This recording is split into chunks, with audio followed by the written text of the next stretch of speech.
தமிழ் எழுத்துக்களின் அழகியலை உலகிற்கு காட்டும் விதமாக இந்த தமிழ் எழுத்துரு கூடத்தின் தொடக்க விழாவிற்கு உங்கள் அனைவரையும் வரவேற்பதில் மகிழ்ச்சி அடைகிறோம்.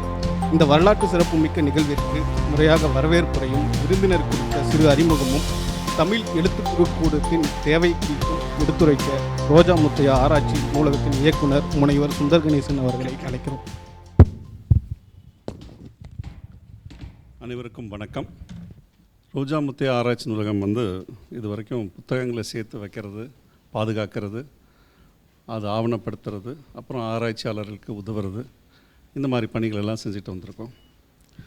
இதனுடைய ஜேர்னி ஒரு நெடிய ஜேர்னி தான்.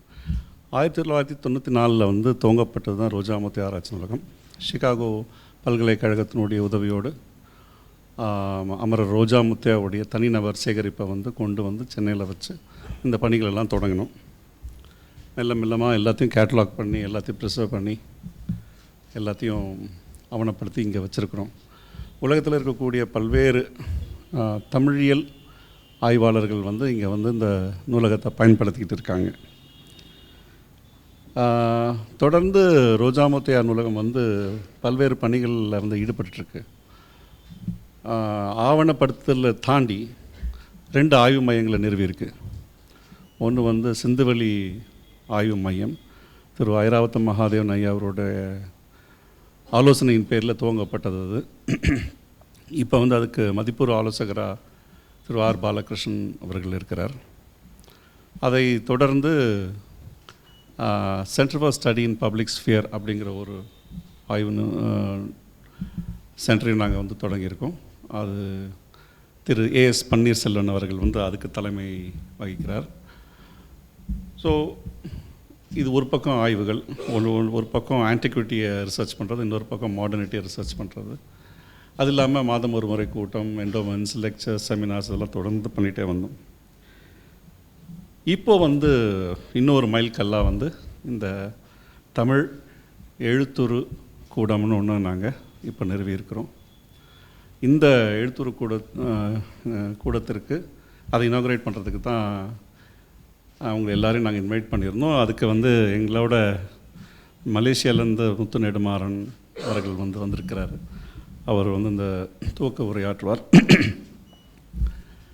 இந்த கனவில் எங்களோட பங்கெடுத்துக்கிட்டதில் முக்கியமான பங்கு ஒன்மை நிறுவனம், ஒன்மையின் இயக்குனர் திரு விக்னேஷ் சுந்தரேசன், இன்னொரு கலை இயக்குனர் திருமதி கிருஷ்ணப்பிரியா அவர்கள் அவங்க வந்திருக்காங்க. ஸோ அவங்களோட உங்களை எல்லாரையும் வரவேற்பதில் பெரும் மகிழ்ச்சி அடைகிறேன். ஏன்னா இது எங்களுக்கு ஒரு பெரிய நீண்ட நாள் கனவுன்னா நாங்கள் பல கனவுகளை ஒன்று ஒன்றா ரியலைஸ் பண்ணிட்டு வந்துகிட்டே இருக்கோம். நான் ஏற்கனவே சொன்ன மாதிரி ரிசர்ச் சென்டர்ஸ் தொடங்கியிருக்கோம். கான்சர்வேஷன் லேப் ஒன்று, பேப்பர் கான்சர்வேஷன் லேப்னு இந்தியாவிலே பேப்பர் கான்சர்வேஷன் லேப் ரொம்ப கம்மி தென்னிந்தியாவில், அதுவும் தமிழ்நாட்டில் நம்ம இங்கே தொடங்கியிருக்கிறோம். ஸோ இந்த மாதிரி முக்கியமான சில இன்டர்வென்ஷன்ஸ் இந்த நூலகத்தில் தொடர்ந்து செஞ்சுக்கிட்டே வந்துட்ருக்கோம். அப்படி ஒரு இன்டர்வென்ஷன் தான் இந்த ஃபாண்ட் ஸ்டுடியோங்கிறது. இப்போது இந்த ஃபாண்ட் ஸ்டுடியோ ஏன் இது இப்போ ஃபாண்ட் ஸ்டுடியோ ஒன்று தேவைப்படுது? இதுக்கு ஒரு வேக்கம் இருக்குது. நம்ம தமிழில் எத்தனையோ நூல்கள், ஆயிரக்கணக்கான நூல்கள் வெளிவந்திருக்கு. ஒரு காலகட்டம் வரைக்கும் பாம் லீவ்ஸ், அதுக்கப்புறமா அச்சு பண்பாடு நூடாக அச்சில் ஏறிய பல ஆயிரக்கணக்கான நூல்கள், அதுக்கப்புறம் டிஜிட்டல் உலகம் வந்ததுக்கப்புறமா எல்லாமே எண்ணிமைப்படுத்தி டைரக்ட் டிஜிட்டல் புக்காகவே நமக்கு கிடைக்குது. ஸோ அப்படி இருக்கும்போது டெக்னாலஜி மாற சில முக்கியமான விஷயங்கள் தேவைப்படுது. அதில் முக்கியமான விஷயங்கள் டைப் ஃபேஸஸ், ஃபாண்ட்ஸுங்கிறது. ஒரு பக்கம் அச்சு இயந்திரங்கள் இருக்கும்போது லிமிட்டடான சில டைப் ஃபேஸஸ் இருந்தது. ஆனால் டிஜிட்டல் உலகத்தில் வரும்போது அதனுடைய பரிமாணமே வேறு அளவுக்கு வளர்ந்துருச்சு. அப்போது எக்கச்சக்கமான ஆட்கள் அதில் ஃபாண்ட்ஸை தயார் பண்ணி அதில் புழங்க விட்டுருக்காங்க. ஆனால் எல்லா ஃபாண்ட்ஸும் ப்ரொஃபஷ்னலாக கிடையாது. சில ஃபாண்ட்ஸ் மட்டும்தான் ரொம்ப ப்ரொஃபஷ்னலாக இருக்குதுன்னு சொல்ல முடியும். அப்போது இந்த ப்ரொஃபஷ்னலுங்கிற வார்த்தையை நான் பயன்படுத்தும்போது ஏன் அதை அப்படி நான் சொல்கிறேன்னா, குறிப்பாக நீங்கள் பப்ளிஷிங் உள்ளே போகும்போது சில முக்கியமான சாஃப்ட்வேர்ஸை பயன்படுத்த வேண்டியது இருக்குது. கிரியேட்டிவ் சூட்டுங்கிற ஒரு சாஃப்ட்வேர்ஸ் பயன்படுத்துகிறோம். அப்போ க்ரியேட்டிவ் சூட்டுக்கு போகும்போது நீங்கள் எம்எஸ் வேர்டில் பயன்படுத்துகிற மாதிரி அதில் பயன்படுத்த முடியாது, லூஸாக பயன்படுத்த முடியாது. ரொம்ப சொஃபிஸ்டிகேட்டடாக இருக்கக்கூடிய ஒரு சாஃப்ட்வேர் தன்மை இருக்கிறதுக்கு. அப்போது அதில் போய் சரியாக உட்கார மாட்டேங்குது. எங்களுக்கு வந்து நாங்கள் ஜேர்னி ஆஃப் அ சிவிலைசேஷனுங்கிற புத்தகத்தை வந்து இப்போ அச்சிடும்போது அதில் வேலை செய்யும்போது அதில் எக்கச்சக்கமான சிக்கல்கள் எங்களுக்கு வந்து பார்த்தோம். அதுலேருந்து கற்றுக்கிட்டு பல விஷயங்கள் இதில் என்னெல்லாம் லேக்குனா இருக்குங்கிறத நாங்கள் பார்த்தோம். அப்போது ஒரு நாளைக்கு ஒன்மை நிறுவனத்தில் இருக்கக்கூடிய மற்றொரு நண்பர் நரேந்திரன், ஆர்டிஸ்ட் நரேந்திரன் அவரோட திடீர்னு எதிர்ச்சியாக நாங்கள் வந்து அதை பற்றி பேச நேர்ந்தது. இந்த மாதிரி ஒரு சிச்சுவேஷன் இருக்குது, என்ன பண்ணலாம் அப்படின்போது அப்போ நம்ம யோசிக்கலாம்னு சொல்லி கிட்டத்தட்ட ஒரு வருஷம் கழித்து என்கிட்ட மறுபடியும் வந்து நிச்சயமாக நம்ம இதை செய்யணும்னு சொல்லி திரு விக்னேஷ் மூலமாகவும் கிருஷ்ணப்பிரியா இவங்கெல்லாம் சேர்ந்து வந்து நம்மக்கிட்ட கட்டாயம் செய்யலான்னு இந்த ப்ராஜெக்ட் நம்ம 2 வருஷத்துக்கான சப்போர்ட் கொடுக்குறேன்னு சொல்லியிருக்கிறாங்க. ஸோ அந்த வகையில் எங்களுக்கு வந்து இது ரொம்ப நெகிழ்ச்சியாகவும் மகிழ்ச்சியாகவும் இருக்கக்கூடிய ஒரு தருணம். ஏன்னா கரும்பு தின்ன கூலியான்னு சொல்லுவாங்க இல்லையா, அது மாதிரி ரொம்ப பிடிச்ச விஷயத்தை செய்கிறதுக்கான ஒரு ஒரு வாய்ப்பு நமக்கு கிடச்சிருக்கு.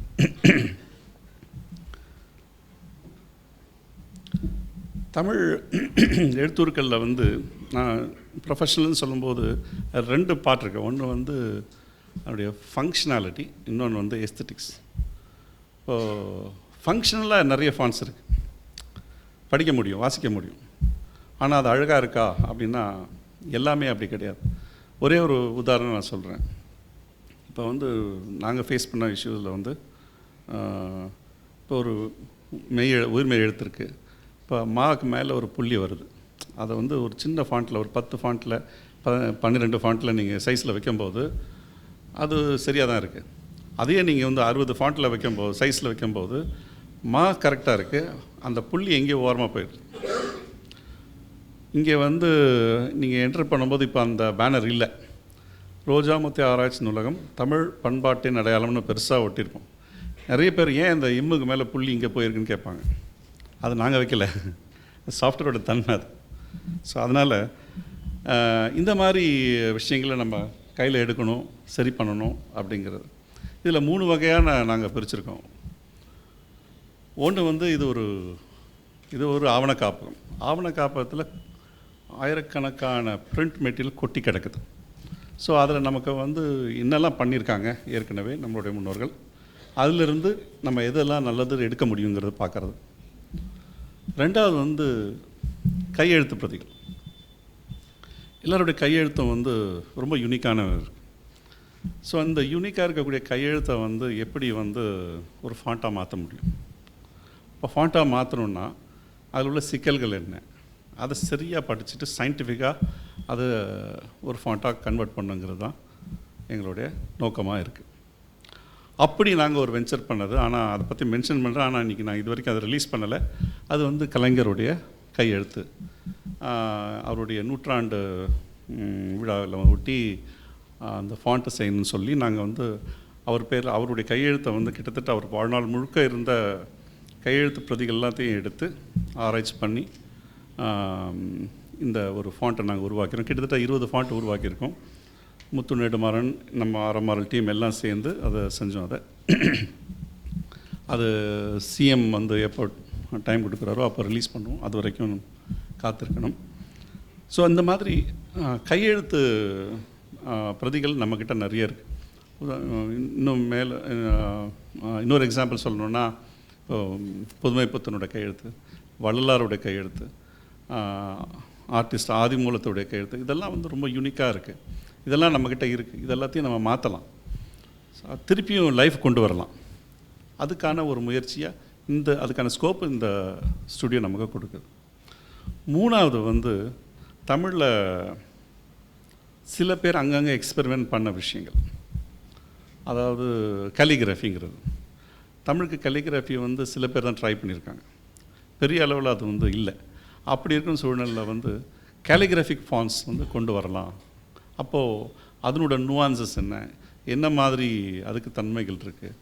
அப்போது கையெழுத்துக்கும் கலிகிராஃபிக்கும் என்ன வித்தியாசம். ஸோ இந்த மாதிரி விஷயங்கள் எல்லாத்தையும் ஒரு ஒரு பட்டறை மூலமாக நாங்கள் எல்லாத்தையும் தெரிஞ்சுக்கணும் தான் இன்றைக்கி வந்து ஒரு இன்டர்நேஷ்னல் ஒரு பட்டறை நாங்கள் தொடங்கணும். இந்த இனாகுரேஷனுக்கு முன்னாடி அது இன்றைக்கி முழு நாள் நடந்தது. அது இதை தொடர்ந்து நாளைக்கு வந்து ஒரு முழு நாள் செமினாரும் நடத்த போகிறோம். ஸோ இது எல்லாத்தையும் இந்த மாதிரி இஷ்யூஸ் எல்லாத்தையும் நம்ம கவர் பண்ணுறதுக்கு முக்கியமான இந்த ஃபீல்டில் இருக்கக்கூடிய எக்ஸ்பர்ட்ஸை நம்ம கூப்பிட்ருக்கோம். முதல் எக்ஸ்பர்ட் தான் நான் ஏற்கனவே சொன்ன திரு முத்து நெடுமாறன், அவர் மலேசியாவில் வந்திருக்கிறாரு. இன்னொரு எக்ஸ்பர்ட் வந்து திரு தாரிக் அசீஸ், ஸ்ரீலங்காவிலேருந்து அவர் கேலிகிராஃபி பண்ணியிருக்கார். அவருடைய ஃபாண்ட்ஸ் எல்லாம் ஏஆர் ரஹ்மான் வந்து அதிகமாக பயன்படுத்துகிறார். அதே மாதிரி முனைவர் ஸ்ரீகுமார், முனைவர் உதயகுமார். உங்களுக்கு உதயகுமார் உங்களுக்கு எல்லாம் தெரியும், ரூபாயுடைய சிம்பிளை வடிவமைத்தவர் அவர் தான். இவங்க எல்லாம் வந்து நமக்கு இந்த ஒர்க் ஷாப்பையும் இந்த செமினார் நடத்த போகிறாங்க. அப்புறம் கேஸ் ஸ்டடீஸ் நம்மளோட இங்கே நானா சார் இருக்கார், அப்புறமா உதயன் இருக்காப்புல, கோலம் ஃபாண்ட்ஸ் பண்ணியிருக்கார் அவர். இவங்களுடைய கேஸ் ஸ்டடி பென் ஃபவுண்டேஷன்லேருந்து அவங்க ஒரு கலைஞருக்கான எழுத்துரு பண்ணியிருக்காங்க. ஸோ இது எல்லாத்தையும் நாளைக்கு ஷோகேஸ் பண்ணலான் இருக்கோம். ஸோ இந்த மாதிரி இது எல்லாத்தையும் காட்டுறதுக்கு தான் இந்த செமினார் நடக்குது. அப்போது ரோஜா முத்தியா வந்து நூலகம் வந்து ஒரு சரியான இடம் தான் அப்படிங்கிறத நாங்கள் நம்புகிறோம், இந்த மாதிரி ஒரு வேலையை எடுத்து செய்கிறதுக்கு. எங்களோட இன்னொரு நோக்கம் என்னென்னா, சயின்டிஃபிக்காக பண்ணணும்னு நாங்கள் நினைக்கிறோம். சயின்டிஃபிக்கானா அதனுடைய ப்ரெசன்டேஷன், அதனுடைய ஒவ்வொரு விஷயத்தையும் டாக்குமெண்ட் பண்ணணும். ஒவ்வொரு விஷயத்தையும் ஒவ்வொரு ஸ்டேஜ்லேயும் எப்படி செய்கிறோங்கிறத டாக்குமெண்ட் பண்ணணும். இப்போ நீங்கள் ஆங்கிலத்தில் ஹெல்வெட்டிக்கான்னு ஒரு ஃபாண்ட் இருக்குது. ஹெல்வெட்டிக்காவுக்கு ஒரு டாக்குமெண்ட்ரி படமே இருக்குது. அந்த மாதிரி பல ஃபாண்ட்ஸுக்கு பல டாக்குமெண்டேஷன் பண்ணி வச்சுருக்காங்க. அது எல்லாமே ரொம்ப சயின்டிஃபிக்காக பண்ணியிருக்காங்க. ஸோ அந்த மாதிரி ஒரு கோல்ட் ஸ்டாண்டர்ட் செட் பண்ணணும் இந்தியன் ஃபாண்ட்ஸுக்கு, அது தமிழ் ஃபாண்ட்ஸுக்கு செய்யணுங்கிறது தான் எங்களுடைய கூட்டு சிந்தனையில் இருக்கக்கூடிய ஒரு விஷயமா இருக்குது. ஸோ இந்த இனாகுரேஷனுக்கு எல்லோரும் நீங்கள் வந்தது ரொம்ப மகிழ்ச்சி. இன்றைக்கி நம்மளுடைய நண்பர்களை ஒரு சிறு அறிமுகத்தோடு நான் இதை தொடங்கலாம்னு நினைக்கிறேன். முதல்ல திரு முத்து நெடுமாறன் அவர்கள். அவர் வந்து தமிழ் எழுத்துருவிலும் மொழி தொழில்நுட்பத்திலும் ஏறக்குறைய 40 ஆண்டுகளாக பணியாற்றி வருகிறார். 80களில் முரசு அஞ்சல் மூலம் கணினி தமிழில் பாய்ச்சலை ஏற்படுத்தியவர். முரசு அஞ்சல், செல்லினம் போன்ற மென்பொருள்கள் கண்டங்கள் முழுவதும் தமிழை கணினியில் ஒளிரச் செய்கின்றன. அஞ்சல் உள்ளீட்டு முறை உலகம் முழுவதும் உள்ள ஆப்பிள் கருவிகளின் முதன்மை செயல்பாடாக இயங்குகிறது. ஸோ நம்ம ஆப்பிளில் யூஸ் பண்ணுற ஃபாண்ட்ஸ் எல்லாம் அவரோடது தான். அவருடைய ஹைபிஸ்கஸ், அப்புறமா கிரேசி ஐடியா, இதெல்லாம் வந்து பெரிய தாக்கத்தை உருவாக்கியிருக்கு. இவருக்கு சன் மைக்ரோ சிஸ்டம்ஸ் மற்றும் ஆரக்கல் நிறுவன பின்னணி இருந்த போதிலும் 2002 தனது ஆர்வத்தினால் முழுமையாக எழுத்தூர் வடிவமைப்பாளராக உருவானார். தொழில்நுட்பத்திறன், புதுமை, மொழி வளர்ச்சிக்கான அர்ப்பணிப்பு ஆகியவற்றிற்கு முத்து நெடுமாறன் எழுத்தூர் பயணம் ஒரு பெரிய எடுத்துக்காட்டு நமக்கு. ஸோ உங்களை வரவேற்பதில் மகிழ்ச்சி அடைகிறேன்.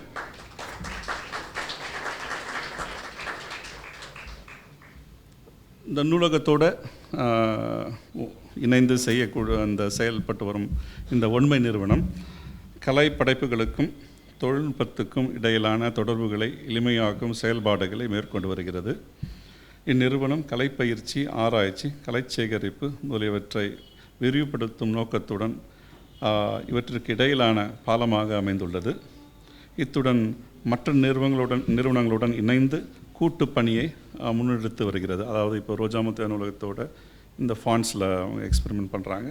இந்த மாதிரி மற்ற ஆர்ட் ஒர்க்கை கூட பண்ணியிருக்காங்க. சமீபத்தில் வந்து சஞ்சய் சுப்பிரமணியம், திரு எஸ் பன்னீர்செல்வன் இவங்கெல்லாம் இணைந்து வள்ளலார் ப்ராஜெக்ட் ஒன்று பண்ணாங்க. வள்ளலாருடைய சில பாடல்கள் வரிகளை எடுத்து அதுக்கு மியூசிக் கொடுத்து சஞ்சய் சுப்பிரமணியன் பாடி அதை வந்து அதுக்கு ஒரு டாக்குமெண்ட்ரி ரஃபிக் வந்திருக்கிறாரு. ஒரு அற்புதமான டாக்குமெண்ட்ரி எடுத்திருக்கிறாரு. இதை பற்றி அவங்க அதை டாக்குமெண்ட் பண்ணி வச்சுருக்காங்க. ஸோ விக்னேஷை பற்றி ஒரு குறிப்பு. திரு மெட்டாகோவன் என்கிற விக்னேஷ் சுந்தரேசன் ஒரு பிளாக் செயின் வல்லுனர், ஒன்மை அறக்கட்டளையின் ஃபவுண்டர் டைரக்டர். வளர்ந்து வரும் தொழில்நுட்பத்தை கொண்டு மாற்று சாத்தியங்களை ஆராய்வதிலும் விரிவாக்குவதிலும் இவர் முதலீடு செய்து வருகிறார். ஒரு சேகரிப்பாளராகவும் கலைசார் தயாரிப்புகளை ஒருங்கிணைப்பவராகவும் செயல்பட்டு வருகிறார். புதிய ஊடக செயல்பாடுகளையும் முதன்மையாக டிஜிட்டல் அதிவேக அனுபவங்களையும் கற்பனை செய்வதில் ஆர்வம் காட்டி வருகிறார். ஒன்மை நிறுவனத்தின் மூலம் புதிய தொழில்நுட்ப வளர்ச்சியில் கலைஞர்கள் கலை பண்பாட்டு செயல்பாடுகள் முதலியவற்றிற்கான உள்கட்டமைப்பு வடிவமைப்புகளை எளிதாக பிளாக் செயின் தொழில்நுட்பத்தின் சாத்தியக்கூறுகளை வடிவமைப்பதில் உத்வேகமாக செயல்பட்டு வருகிறார். அதாவது ரோஜா முத்தியா நூலகம் ஒரு பக்கத்தில் ப்ரிசர்வேஷன் பண்ணிகிட்ருக்கு, இவரும் அவருடைய டெக்னாலஜி பிளாக் செயின் வழியாக அதை எப்படி செய்கிறாருங்கிறது அவரே சொல்லுவார். அது எனக்கு முழுசாக இன்னும் புரியலை, நான் விளங்கிக்கிறதுக்கு இன்னும் முயற்சி பண்ணிகிட்ருக்கிறேன். அவங்க கூட இருக்கவங்களும் அப்படி தான் நான் நினைக்கிறேன். ஸோ இவ்விழாவிற்கு நன்றியுரை ஆற்ற இருப்பவர் ஒன்மை நிறுவனத்தின் கலைசார் இயக்குநராக திருமிகு கிருஷ்ணப்பிரியா செயல்பட்டு வருகிறார். அவரையும் வரவேற்கிறேன். அடுத்து நன்றி சார். அடுத்து சிறப்பு விருந்தினருக்கு சிறப்பு செய்யும் நேரம். திரு முத்து நெடுமாறன் ஐயா அவர்களுக்கு மாநில திட்டக்குழு துணைத் தலைவர் பேராசிரியர் ஜெயரஞ்சன் ஐயா அவர்களை சிறப்பு செய்யுமாறு அழைக்கிறோம்.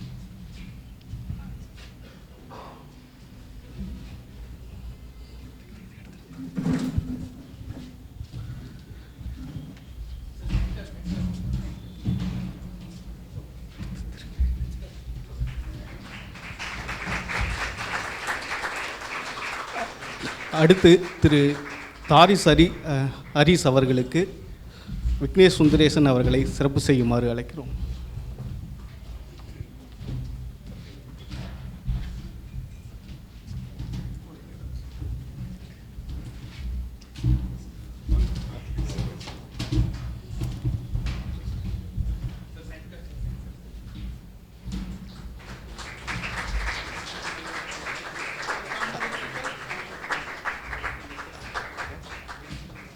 அடுத்து பேராசிரியர் ஸ்ரீகுமார் அவர்களுக்கு திரு பன்னீர்செல்வன் சார் அவர்களை சிறப்பு செய்யுமாறு அழைக்கிறோம்.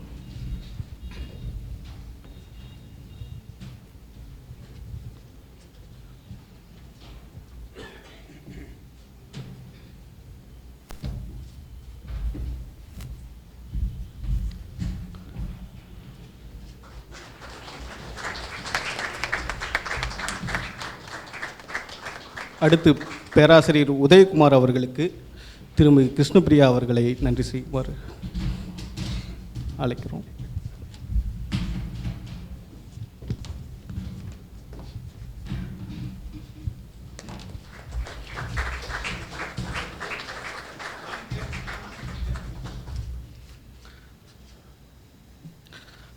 அனைவருக்கும் நன்றி. அடுத்து இந்த தொடக்க விழாவின் ஒரு முதல் உரையாக பிளாக் செயின் தொழில்நுட்பத்தில் தமிழ் எழுத்துருக்கரைகளை அந்த கொடுத்த அந்த கிஃப்ட் மெமெண்டோ ஒரு முக்கியமானது. சிந்துவெளி ஆய்வு மையத்தினுடைய ஒரு இதுவாக தான் நாங்கள் அதை கொடுத்துருக்கோம். அது லாஸ்ட் வேக்ஸ் ப்ராசஸ் மெத்தடில் செஞ்ச உருவம். அது மோகன்ஜதாரோவில் 4500 வருஷத்துக்கு முன்னாடி எப்படி என்ன டெக்னாலஜியில் அது செஞ்சாங்களோ அதே டெக்னாலஜியில் இப்போ செஞ்சது அது. ஸோ நன்றி.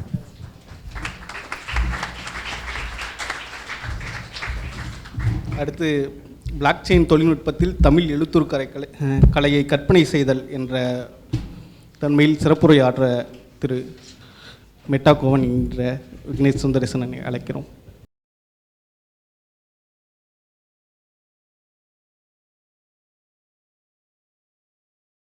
Imagining Tamil typography in the age of blockchain technology.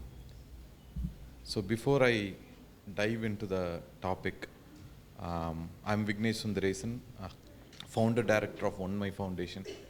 Onemai Foundation is a non-profit based in Singapore. We work on different art projects, and our focus is to work with technology and see where to using through art exploring the possibilities of technology. So as the working process of the foundation, I thought before we go into why typography, why Tamil typography, on a from a wider angle, from why this project or this typography is important to us, I thought we'll take a step back and talk about what we do as a foundation overall, and then zoom into the particular project. So as a working process, we are focused on conceiving new digital objects. We work with artists or institutions, and through the institutions work with artists to create these digital objects. While working on creating these several digital objects, we also collate all the related found objects, which we also either find them as digital, or sometimes we attempt to digitize them. And overall we try to regularly document the process, and usually at this point documentation is very much digital. So we collect all of this, so the digital objects, the other found objects during the process, and then the documentation of the whole process, and then we archive all of them together securely. And from time to time, we look at these digital objects, we look at what we have in store now, and try to present them to the public, and try to activate them. So the foundation, as a timeline, we store various digital markers as memory registers. So going from project to project, we feel very, very gratified, because working with different people from different areas and different parts of the world. But we try to, like we would take a photograph, we try to capture what we can, as complicated digital markers, right? Like a photo is also a digital marker, but it can go beyond that. And we register on them on the blockchain, acknowledging what social meaning could come out of them. Objects existing individually might have might come up with a meaning, but when you see objects together, curated and over time, we see how social meaning comes out of it. It's born out of it. And from time to time, we release them into the public domain as NFTs. And when I mention the word NFTs, the intention or the way we approach the idea of NFT is that it's a public marker marking a data or a digital object that's now been offered or released or distributed into the public domain. This particular relationship, social memory, meaning and persistence is something we constantly think about. If you think about how objects or how ideas or how culture, civilization persist over time, with the physical objects or any particular object could help it, but end of the day it is the social memory that helps the persistence. And so social memory does not just accrue without the idea of meaning. So we find that this relationship between meaning, social memory and persistence at the core of what we do. And if you think about it, if you take a second to think about all these three ideas, they all are on a virtual layer. They don't necessarily have a physical manifestation. It could have objects representing them physically, but the idea itself of social memory, meaning and persistence exists on the meta layer. And I really like to bring Tamil into the discussion here, because I always find the metaphysical connection about how words have meaning, and especially how this particular word porul has this two meanings. One meaning, and the other one meaning a physical object or an object. And I tend to, especially working on the digital space, I get asked a lot repeatedly, what is it to make digital objects? Where is the value? If something is not physical, where is this object? And I always say the object is in the meaning. and that I enjoy saying that because of the understanding that came through Tamil. So Onemai, through this working process, we are able to, craft a digital pathway, right? A timeline, which is enabled by the deployment of a blockchain. Blockchain is time, it's this second, the next second, the next second. And blockchain is a chain of blocks, and each block is just in time, or what we wanted to register at that particular moment in time.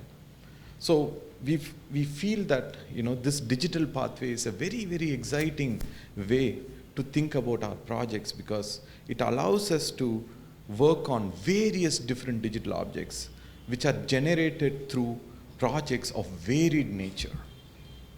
So today, inside the blockchain, we already store digital text. We try to store printed text also through digitized formats. We store sound, MP3 wave files. We store videos, documentary, like videos, and also specialized digital objects, like say code, algorithm, in this case font, which is a very interesting meta object which I will touch upon in a second. And also we also think about physical objects, that's not particularly on the chain, but how they associate with the chain. Recently, as Sundar mentioned, we worked on this project called Anbenum Periveli. It was a musical project based on the lyrics of Vallalar Ramalinga Adigal, who's a 19th century poet, and used with Sanjay Subramanian and Sean Roldan, who composed, and Sanjay singing, and with A.S. Panneerselvam choosing the particular lyrics. It was a very exciting project, and through the project, the documentary, a multitude of digital objects actually came up, and especially 6 songs that came out, and actually it's available on anbenumpiriveli.net for everyone to listen. And actually it was released as an open access song. What does it mean? Like this particular technical or document is what we call a metadata file. A NFT or this marker on the blockchain is nothing so mystical. It's basically a standard language for other people who are not in direct communication with us. It's a protocol for them to understand what we are putting on the blockchain. So we follow the standard key value structure. So in this case, I'm showing you one particular track. So the Anbenum Periveli project had 6 tracks, and this is one particular track, and we have actually taken this the song, and then the final recording as wave. We registered it on the blockchain. We get a particular hash, which can be used to verify that this is the original, the same file and not tampered. But the file is actually available on the internet. It's like a torrent file. You can go and just download it. And it was released under Creative Commons as in a particular license, non-commercial, non-derivative. But still, the idea is that anyone can download it, and that's how we think about these projects. So, as I was telling, the metadata or the NFT itself becomes a standard interface for various aggregators and entities like institutions, etc., interested in the particular data we are generating, to help us replicate it and distribute it further. So aiding in the dissemination of and also the persistence of the digital artwork. So blockchain, to kind of bring it all together, I look at it as a tool for digital persistence, and persistence through public dissemination. So we use blockchains to register or validate digital objects and let them stay on a timeline. And we are able to, use the blockchain as a central data source or the source of truth, and replicate this data around the world. I can run storage nodes. Anyone can run storage nodes. In that way, there is this data being replicated. And if you look at how we have handled data over time, it's been from the era of Kalvettu to Olachudi to a digital PDF today. We have to think about what is the physical what is the physical footprint of it. And sometimes even a hard disk, or it'll be a digital file, but you put it into a hard disk and that becomes sentimental. Now that hard disk, 30-year-old hard disk, which is not any more efficient, we are trying to protect that, for that nostalgia.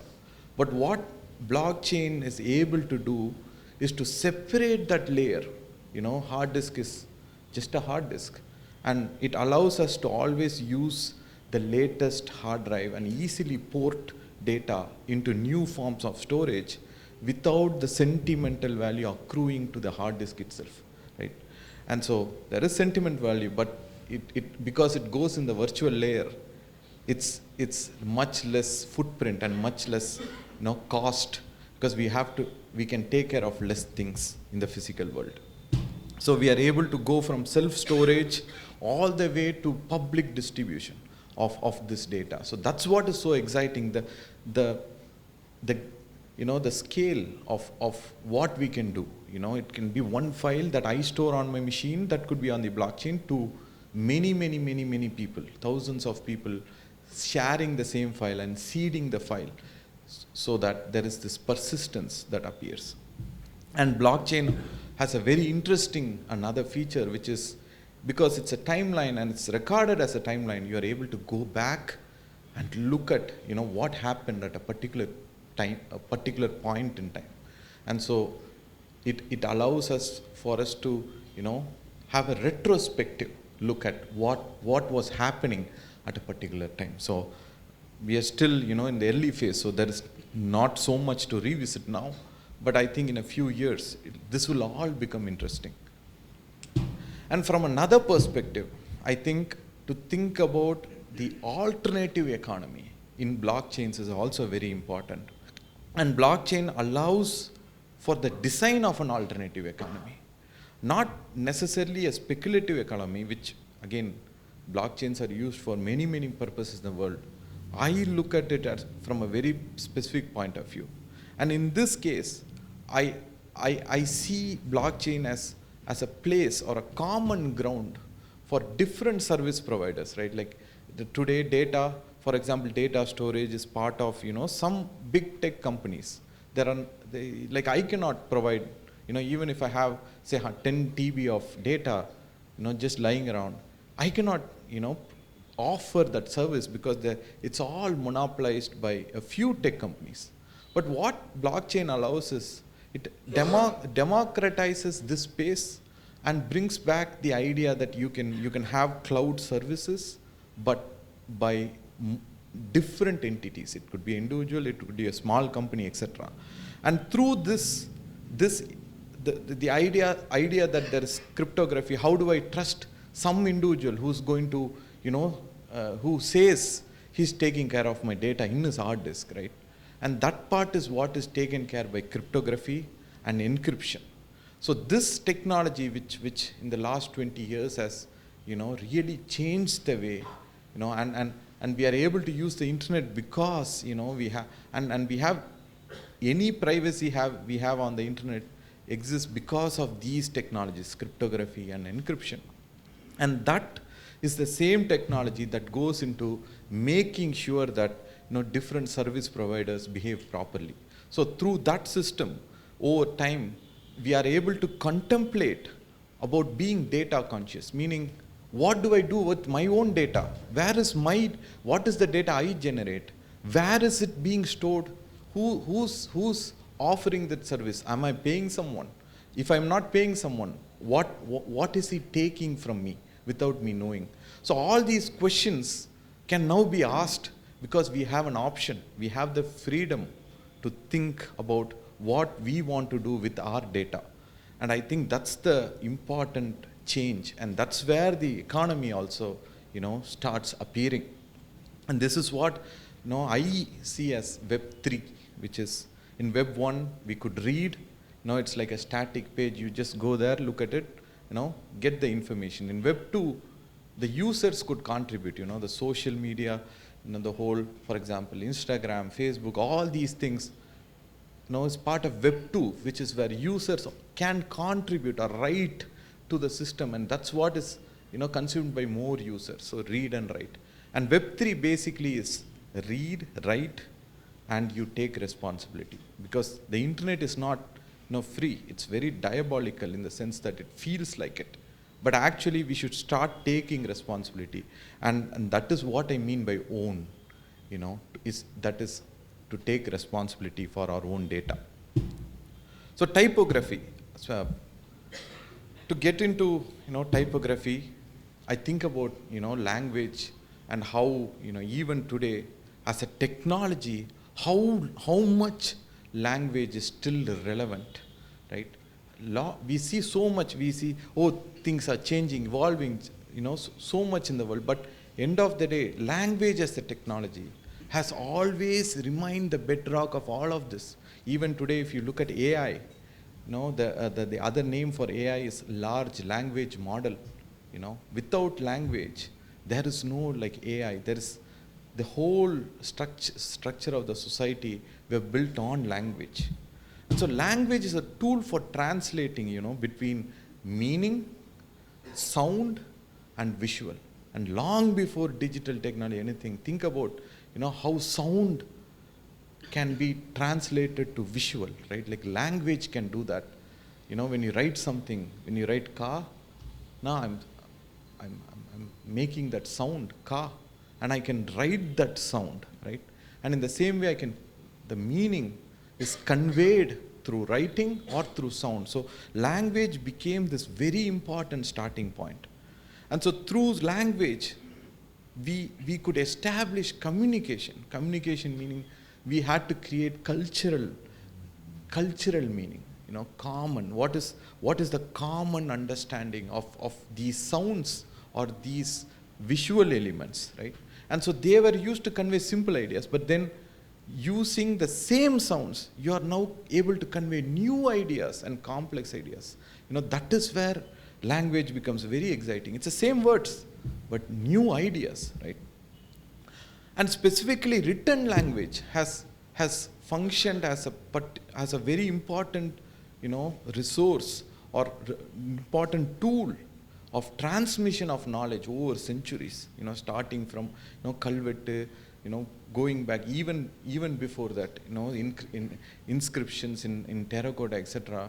What written language has done is what we understand as culture, right? And today, even though we are able to record sound, we are able to record video, there is so much more technology. What's so exciting about written text, even today, is that you can store so much data with very little footprint, very little storage required, right? And this is in the digital age especially important, because you have higher probability of persistence when the size of a file is lower. Because when it comes to it, when I look at my system or phone, whenever I'm tight for data, we always look for the biggest file and delete it, right? And so some way the text files can escape this cleaning. So typography itself, because of the importance of the written language, becomes a middleware, an interface between the writer and the reader. I'd like to show some pictures as pictures. These early printed texts, right? Like this is a particular book that actually we took a picture in RMRL, right? This is from this, I think, 18th or 17th century. This has a particular feel to it, right? Just there is nothing else. There's a layout and there is typography, right? Like there is the font. And that's what the writer has in order to talk to us, right? It's so simple, and that's all he has. These are comics, very, very interesting like comics that were translated from the Russian language into Tamil during a particular, period. And the people who, I like how they mention எழுத்துக்கலைஞர், எழுத்துக்கலைஞர், text artist, right?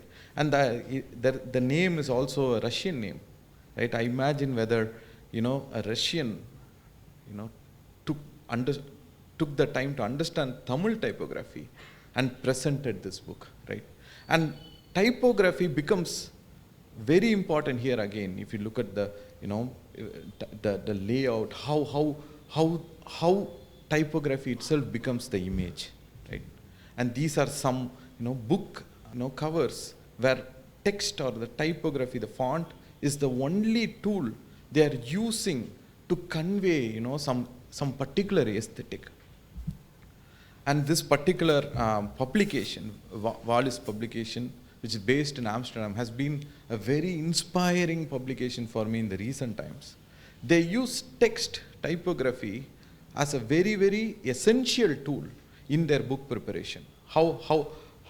It's almost like every book they do has a unique font, and that conveys the feeling. So it's not just the text that conveys meaning to us, but the typography also. In this particular image, we see the marks and the highlights. These are not something we did. It's part of the book. The author decided that these needed highlighting, and these are simple ways for the authors to use the simple medium to convey more meaning. And this is from Wallis again. I really like how the word making. If you look at it, it brings us in. It's art. So font essentially is a very, very common digital object, and it's something that's understood, that's now prevalent in the society. A lot of people understand what a font is, right? And it's a very, very accessible aesthetic tool. We don't have to do too much to make our layout look interesting. Font becomes that minimum tool we can use there. And we particular, like from Onemai Foundation, myself particularly, I love it because it's a native digital object. It's a code. How should, if you have a particular font, you're saying how should this character look like? It's code. It's a pointer, right? And it's in that way a meta object, right? A meta digital object. An object can be applied on other digital objects. And Tamil typography, especially, why that's very close to my heart is definitely because of my connection to the language. But also, we see that regional languages and languages across the world, which are not particularly the most central language, right, for a country, they tend to suffer during the transition into digital technology, because you need that funding, and that funding is not a priority, right? And so to think what are the other forms of funding and what are the other forms of meaning making and value generation has been the core of our interest in this project. So from the Onemai Foundation's perspective, we are funding the creation of this particular typography lab, and we are also assisting as the partner in the process. We are trying to record, for documentation, the font making process regularly, you know, as digital. You see the cameras, and we will see how, you know, through the process, I'm so particular to record the screens, you know, like when an artist is drawing on the computer, for example. These things become very interesting, you know, objects that can help convey the knowledge or take this knowledge to more people into the future. And finally, we like to, you know, take all of this, archive it securely, and then present not just the font, but the font making process itself into the public domain. And we will do that over time. So thank you so much. Thank you, sir. கலைப்படைப்புகளுக்கும் தொழில்நுட்பத்துக்குமான இடையிலான இருக்கிற ரொம்ப முக்கியமான விஷயத்தை ரொம்ப எளிமையாக எப்படி இது பண்ணுறதுன்னு சொல்லியிருந்தீங்க. அடுத்து இந்த விழாவிற்கான தொடக்க உரையை நிகழ்த்த திரு முத்து நெடுமாறன் அவர்களை அழைக்கிறோம்.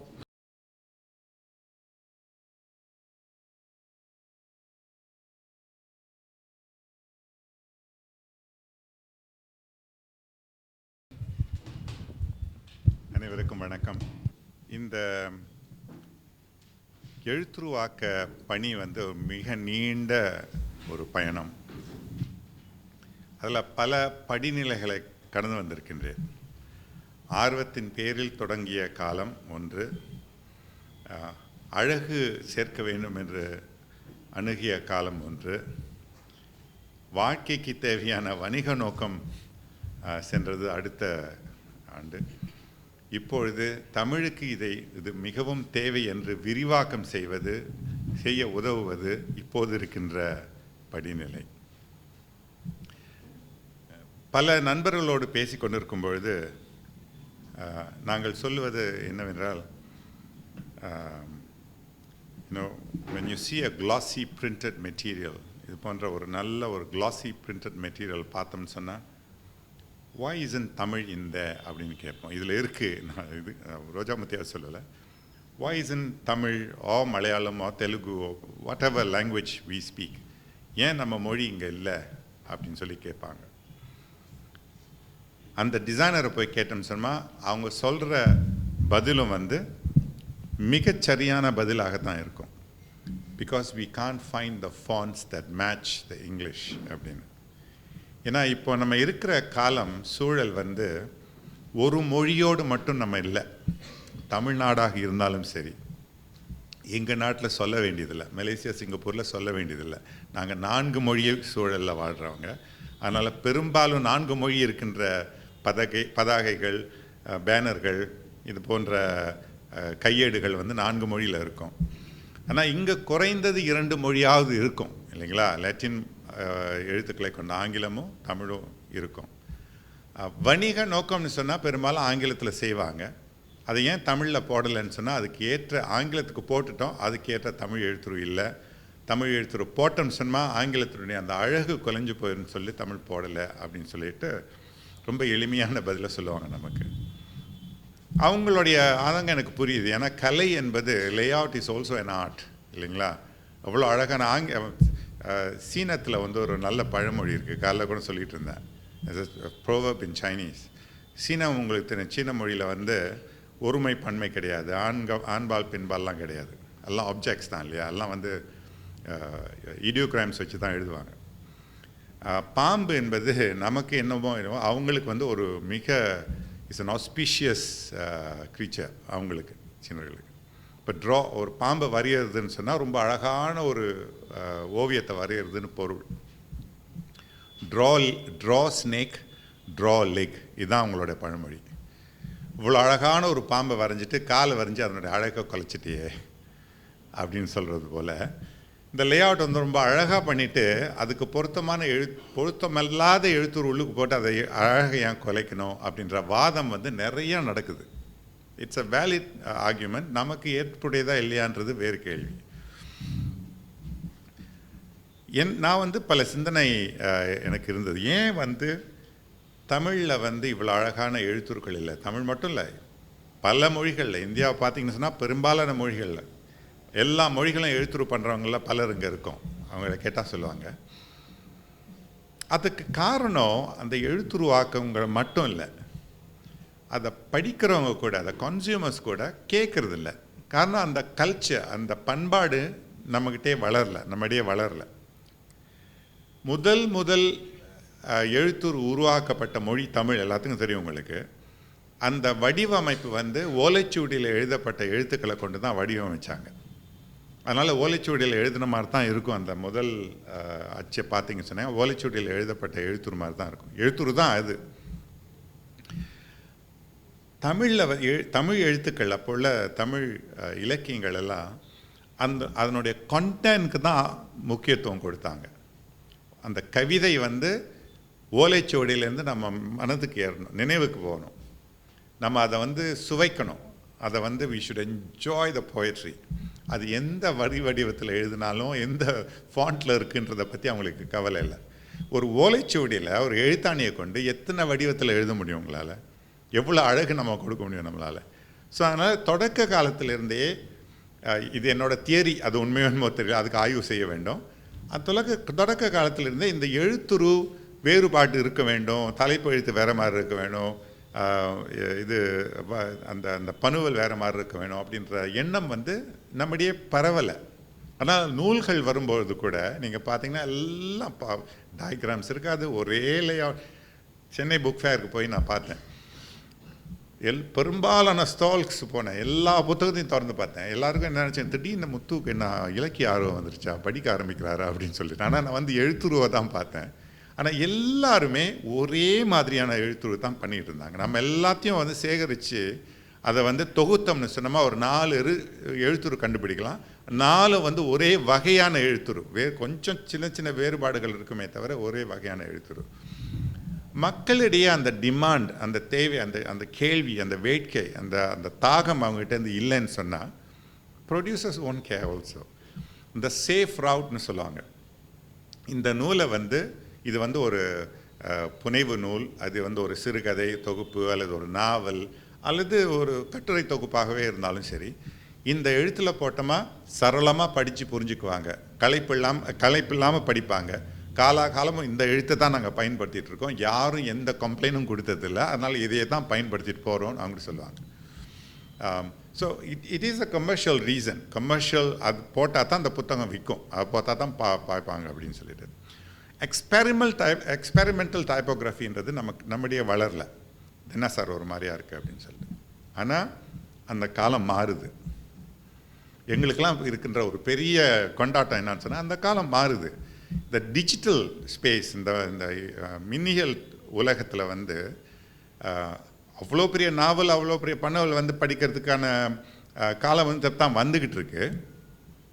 ஆனால் நம்ம வந்து இந்த மாதிரியான எக்ஸ்பெரிமெண்ட்ஸ் செய்வதற்கு நிறைய வாய்ப்புகள் இருக்குது. சாய்வாக தான் இருக்கணும் அப்படின்ற அவசியம் கிடையாது. ஏன்னா நீங்கள் இணையத்தில் போய் பார்த்தீங்கன்னு சொன்னால் எல்லாம் நேராக தான் இருக்குது. இணையத்தில் நேராக படிக்கிறவங்க ஏன் பிரிண்டில் நேராக படிக்க முடியாது? அந்த யோசிக்க மாட்டுறாங்க, போடலாமா இல்லையா? ஸோ அந்த மாதிரி இந்த மாதிரியான சிந்தனைகள் வந்து நம்மிடையே இன்னும் வளர்ற அப்படின்றது தான், அது வளருவதற்கான வாய்ப்புகளை நம்ம அமைக்கலை அப்படின்றது தான் என்னுடைய கருத்து. அதனால் இது போன்ற எழுத்துரு கூடங்கள் வந்து அது போன்ற ஆய்வுகளை செய்யணும். அவங்க வரையறுத்த அந்த 3 படிநிலை திட்டங்கள் வந்து ரொம்ப அருமையான முன்னேற்பாடுகள். முதலாவது பழைய நூல்களை போய் ஆய்வு பண்ணுறது, அதெல்லாம் வெற்றி பெற்ற நூல்கள், வெற்றி பெற்ற அமைப்புகள், வெற்றி பெற்ற எழுத்துரு வடிவங்கள், அதை வந்து மறு உருவாக்கம் எப்படி பண்ணுறது, துல்லிய மறு உருவாக்கம். சும்மா முடிஞ்சு சரியா பண்ணி மறு உருவாக்கம் பண்ணும்போது அதை மற்ற எழுத்துருக்களோடு வந்து இணைந்து வேலை செய்வதற்கான வாய்ப்புகளை ஏற்படுத்தி கொடுக்கணும். எழுதிக்கிட்டே வரும்போது திடீர்னு ஒரு ரூபி சிம்பிள் தேவைப்பட்டுச்சுன்னு சொன்னால், அந்த காலத்தில் ரூபி சிம்பிள் இல்லை, அதுக்கு ஏற்ற ரூபி சிம்பிள் நம்ம வடிவமைக்கணும். அதே போல் சிங்கப்பூரில் அதை வெளியிட்டாங்கன்னு சொன்னால் டாலர் சிம்பிள் தேவைப்படும். எங்கள் நாட்டில் போட்டிங்கன்னா RM சிம்பிள் தேவைப்படும். அந்த மாதிரி இதெல்லாம் எதை சேர்க்க வேண்டுமோ அதெல்லாம் சேர்த்து முழுமையான ஒரு தமிழ் எழுத்துரு இது இருந்துச்சுன்னா போதும்பா, எந்த நூலை வேணாலும் அதை வந்து அச்சிடலாம், வேறு இரவல் எழுத்துருக்கள் தேவையில்லை அப்படின்ற காலம் வரணும். அதற்கு இந்த போன்ற திட்டங்கள் தான் அது வந்து வழிவகுக்கும். அவங்க பண்ண 2வது கையெழுத்துக்களை வந்து எழுத்துருவாங்க. இது அது வந்து மிக ஒரு பெரிய ஒரு திட்டம். அவர் சொன்ன ஒரு திட்டத்தில் பங்கேற்பதற்கான வாய்ப்பும் எனக்கு கிடைச்சிது. அருமையான ஒரு முன்னெடுப்பு அது. ஒரு எழுத்துரு திட்டத்தை எப்படி ஒரு கூட்டு முயற்சியாக உருவாக்கலாம் அப்படின்றத வந்து அதையும் நாங்கள் ஆவணப்படுத்துறதுக்கு திட்டம் போட்டுக்கிட்டு இருக்கோம். மூன்றாவது அவர் சொன்னது வந்து வனப்பெழுத்து போன்ற புதிய துறைகளை, புது எழுத்துருவாக்க வடிவங்களை ஆய்வு பண்ணுறதுக்கு இந்த வனப்பெழுத்து, கேலிகிராஃபி போன்ற துறைகளை வந்து ஆய்வு பண்ணுறதுன்னு சொன்னார். காலையிலேருந்து பேசிகிட்டு இருந்ததுனால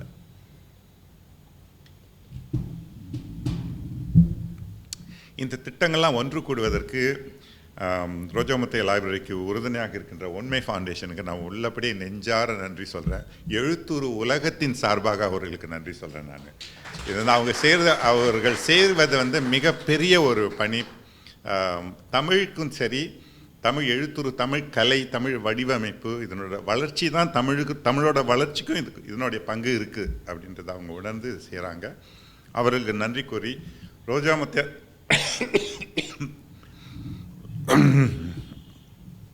முத்தியா ஆய்வு நூலகத்துக்கு என்னுடைய பங்களிப்பு என்றென்றும் இருக்கும் என்பதையும் உறுதி கூறி இதனை தொடக்கி வைப்பதில் மிக மகிழ்ச்சியோடு தொடக்கி வைத்து அமைகின்றேன். நன்றி, வணக்கம்.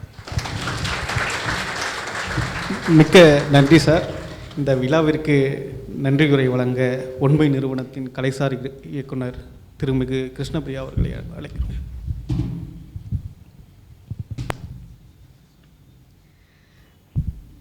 The Tamil Font Studio is profoundly an attempt to experiment and formalize the practice of Tamil typography.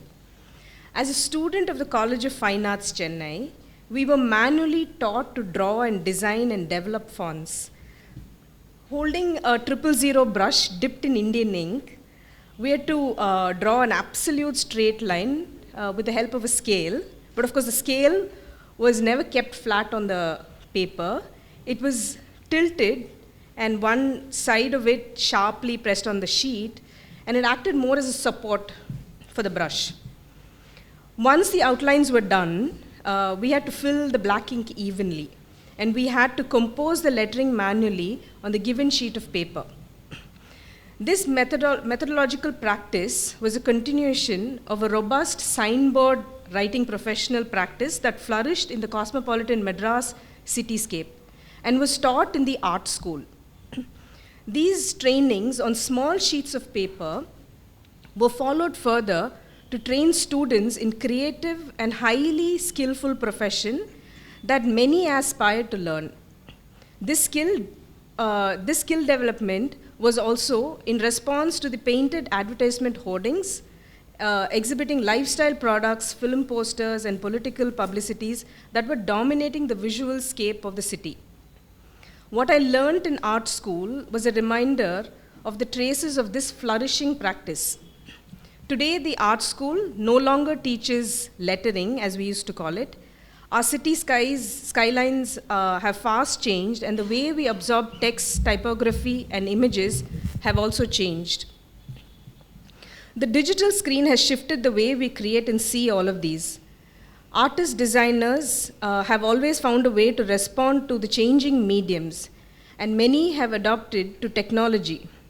But it's still been a challenge to keep up with the many changes and to formalize this knowledge and the tools required to develop this dynamic field of typography. The Onemai Foundation is set out to work in the intersections of art, design, research, education, and technology, to facilitate as well as document the emerging ideas, discussions, research, and processes. We are very happy to collaborate with the Roja Muthiah Research Library to initiate the Tamil Font Studio, along with experts who've committed their personal time, effort, and resources to work on Tamil fonts. Our desire is on imagining and developing the faculties for Tamil typography to be a professional, sustainable practice for those who are inclined and fascinated by the visual, aesthetic world of Tamil print culture.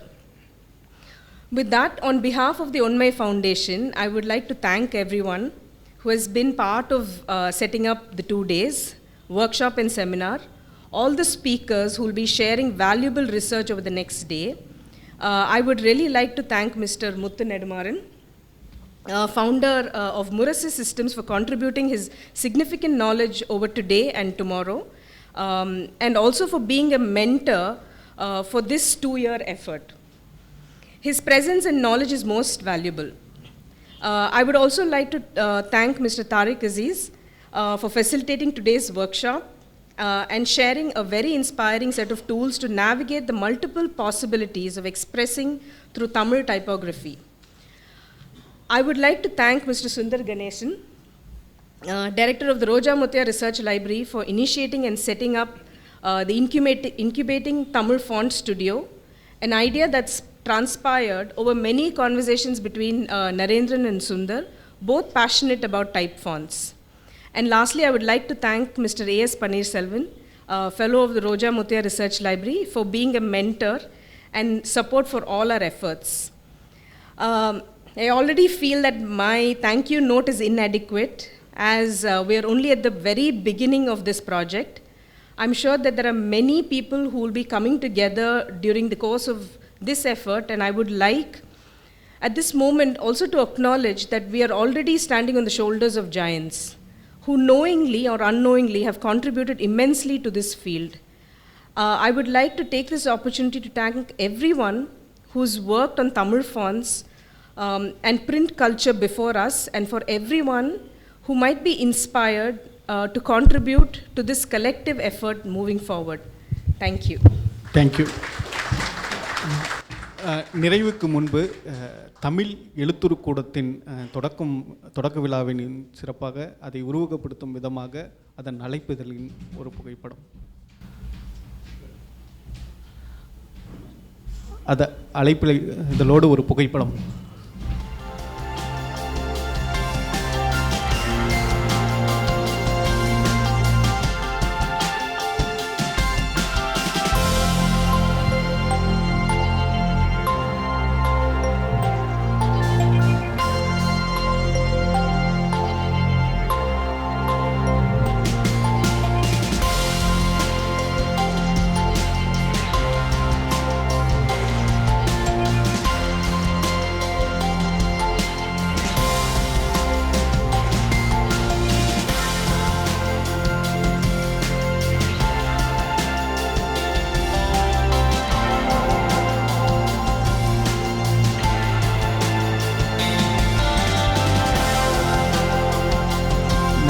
மேடையில் இருப்பவர்களுக்கும் வந்திருந்து சிறப்பு செய்த அனைவருக்கும் நன்றி.